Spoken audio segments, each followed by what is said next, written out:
ರಾಜ್ಯದಲ್ಲಿ ಮತ್ತೊಂದು ಸುತ್ತಿನ ವಕ್ಫ್ ವಾರ್ ಶುರುವಾಗುತ್ತಾ ಅನ್ನುವಂತಹ ಪ್ರಶ್ನೆ.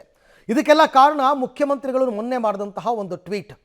ಅನ್ವರ್ ಮಾಣಿಪ್ಪಾಡಿ ಅವರು ಅಲ್ಪಸಂಖ್ಯಾತ ಆಯೋಗದ ಅಧ್ಯಕ್ಷರಾಗಿದ್ದಂತಹ ಸಂದರ್ಭದಲ್ಲಿ ಅವರ ಬಾಯಿ ಮುಚ್ಚೋದಕ್ಕೆ ವಿಜಯೇಂದ್ರ ಅವರು 150 ಕೋಟಿ ಆಫರ್ ಮಾಡಿದ್ರು.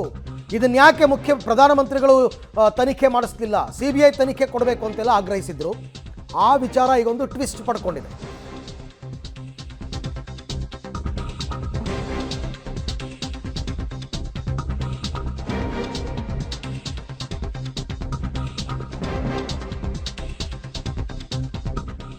ರಾಜ್ಯದಲ್ಲಿ ಈಗ ಮತ್ತೊಂದು ಸುತ್ತಿನ ವಕ್ಫ್ ವಾರ್ ಶುರುವಾದಂತೆ ಕಂಡು ಬರ್ತಾ ಇದೆ.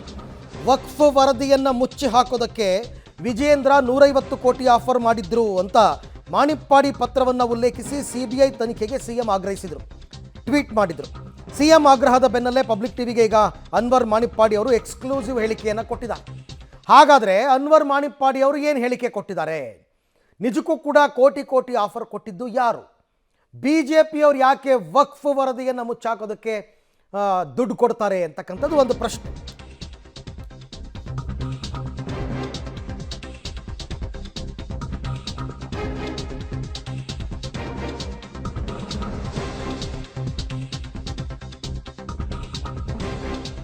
ವಕ್ಫ್ ವರದಿಯನ್ನು ಮುಚ್ಚಿ ಹಾಕಲು ವಿಜಯೇಂದ್ರ ಅಲ್ಲ, ಕಾಂಗ್ರೆಸ್ನಿಂದಲೇ ನನಗೆ ಕೋಟಿ ಆಫರ್ ಬಂದಿತ್ತು. ಪಬ್ಲಿಕ್ ಟಿವಿಗೆ ಅನ್ವರ್ ಮಾಣಿಪ್ಪಾಡಿ ಅವರು ಸ್ಫೋಟಕ ಹೇಳಿಕೆಯನ್ನು ಕೊಟ್ಟಿದ್ದಾರೆ. ವಿಜಯೇಂದ್ರ ಯಾವುದೇ ರೀತಿಯ ಹಣದ ಬೇಡಿಕೆಯನ್ನು ಕೊಟ್ಟಿಲ್ಲ. ಸರ್ಕಾರ ತನಿಖೆ ಮಾಡಬೇಕು ಅಂತ ವಿಜಯೇಂದ್ರಗೆ ನಾನು ಒತ್ತಾಯಿಸಿದ್ದೆ. CM ಸಿದ್ದರಾಮಯ್ಯನವರು ಮಾಡಿರ್ತಕ್ಕಂಥ ಆರೋಪಗಳೆಲ್ಲವೂ ಕೂಡ ಸುಳ್ಳು. CBI ತನಿಖೆಗೆ ವಹಿಸಲಿ, ಆಗ ಎಲ್ಲವೂ ಹೊರಗೆ ಬರುತ್ತೆ ಅಂತ ಅಲ್ಪಸಂಖ್ಯಾತ ಆಯೋಗದ ಮಾಜಿ ಅಧ್ಯಕ್ಷ ಅನ್ವರ್ ಮಾಣಿಪ್ಪಾಡಿ ಅವರು ಮತ್ತೆ ಆಗ್ರಹಿಸಿದ್ದಾರೆ. ಅಂದರೆ ನನಗೆ ಆಫರ್ ಬಂದಿದ್ದು ವಿಜಯೇಂದ್ರ ಇಂದಲ್ಲ, ಕಾಂಗ್ರೆಸ್ನಿಂದ ಅಂತ ಹೇಳಿದ್ದಾರೆ. ಲಂಚ ನನಗೆ ಆಫರ್ ಮಾಡಿದೆಲ್ಲ ಕಾಂಗ್ರೆಸ್ನವರೇ.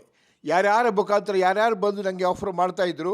105 ಕೋಟಿಯಲ್ಲಿ ಅದು ಅದಕ್ಕಿಂತ ಜಾಸ್ತಿ ಎಷ್ಟು ಬೇಗ ಕೊಡ್ತೇನೆ, ನೀವು ಅಮೆರಿಕಲ್ಲಿ ಗ್ರೀನ್ ಕಾರ್ಡ್ ಇದೆಯಲ್ಲ ಹೋಗಿ ನಾವು ಮಾಡ್ತೇವೆ ಅವ್ರು ಹೇಳಿದ್ದು, ಕಾಂಗ್ರೆಸ್ನವ್ರು ಹೇಳಿದ್ದು. ಖಂಡಿತ ಕಾಂಗ್ರೆಸ್ನವರೇ ಮಾಡಿದ್ದು, ಮತ್ತು ಯಾರು ಮಾಡಿಲ್ಲ.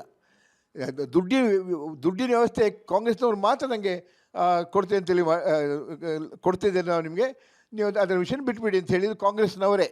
ಮತ್ತು ವಿಜೇಂದ್ರ ಅವರು ನನಗೆ 150 ಕೋಟಿ ಕೊಡ್ತೇನೆ ಅಂತೇಳಿ ಹೇಳಿಲ್ಲ.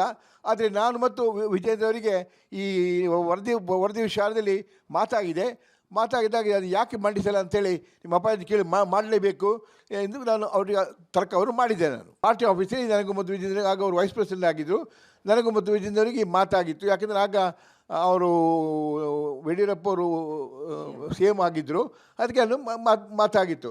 ಆಗ ಅವ್ರು ಹೇಳಿದ್ದೀವಿ ಭಾಳಷ್ಟು ಕಷ್ಟಪಟ್ಟಿದ್ದೀರಾ, ಅವಳು ನೊಂದಿದ್ದೀರಾ, ಎಷ್ಟು ತನಕ ಈ ಒಂದು ಹೋರಾಟವನ್ನು ಮಾಡ್ತೀರಿ, ಬಿಟ್ಬಿಡಿ ಎಂದು ಹೇಳಿದ್ದರು. ನಾನು ಅದು ಕೊಟ್ಟದ್ದು ಕಾಂಗ್ರೆಸ್ ಗೌರ್ಮೆಂಟ್ ಇರಬೇಕಾದ್ರೆ ಅಲ್ಲ. ನಾನು ಆ ವರದಿಯನ್ನು ಕೊಟ್ಟದ್ದು ನಮ್ಮ ಸರ್ಕಾರ 2012 ಅಲ್ಲಿ ಕೊಟ್ಟಿದ್ದೆ. ಅದರ ನಂತರ ಕಾಂಗ್ರೆಸ್ ಸರ್ಕಾರ ಬಂತು. ಅದರ ನಂತರ ಪುನಃ ನಮ್ಮ ಸರ್ಕಾರ ಬಂದಾಗ ನನ್ನ ವರದಿಯನ್ನು ಯಾರು ಅದನ್ನು ಸರಿಯಾಗಿ ತಗೊಳ್ಳೋದಿಲ್ಲವೋ, ನಾನು ಅಷ್ಟು ಕಷ್ಟಪಟ್ಟು 7,000 ಪುಟದ ವರದಿಯನ್ನು ಕೊಟ್ಟಿದ್ದೇನೋ, ಅದಕ್ಕೆ ಯಾರು ತಡೆ ಒಡ್ಡುತ್ತಾರೆ ಅವರ ಮೇಲೆ ನಾನು ಕಿಡಿಕಾರಿದ್ದೆ ನಾನು. ಓಕೆ, ಇದು ಅನ್ವರ್ ಮಾಣಿಪ್ಪಾಡಿ ಅವರು ಪಬ್ಲಿಕ್ ಟಿವಿ ಜೊತೆ ಮಾತನಾಡ್ತಾ ಹೇಳಿರ್ತಕ್ಕಂಥದ್ದು. ವಿಜಯೇಂದ್ರ ಅಲ್ಲ, ಕಾಂಗ್ರೆಸ್ನವರಿಂದಲೇ ನನಗೆ ಕೋಟಿ ಆಫರ್ ಬಂದಿತ್ತು ಈ ವರದಿಯನ್ನು ಮುಚ್ಚಾಕೋದಕ್ಕೆ. ಅನ್ವರ್ ಮಾಣಿಪ್ಪಾಡಿ ಅವರನ್ನು ನೇಮಿಸಿ ಒಂದು ಆಯೋಗವನ್ನು ರಚನೆ ಮಾಡಿ ವಕ್ಫ್ ಬೋರ್ಡ್ನಲ್ಲಿರ್ತಕ್ಕಂಥ ಆಸ್ತಿಯನ್ನು ಕಾಂಗ್ರೆಸ್ನ ಪ್ರಭಾವಿ ಮುಸ್ಲಿಂ ನಾಯಕರು ಕಬಳಿಸಿದ್ದಾರೆ ಅಂತಕ್ಕಂಥದ್ದು ವರದಿಯ ಸಾರಾಂಶ.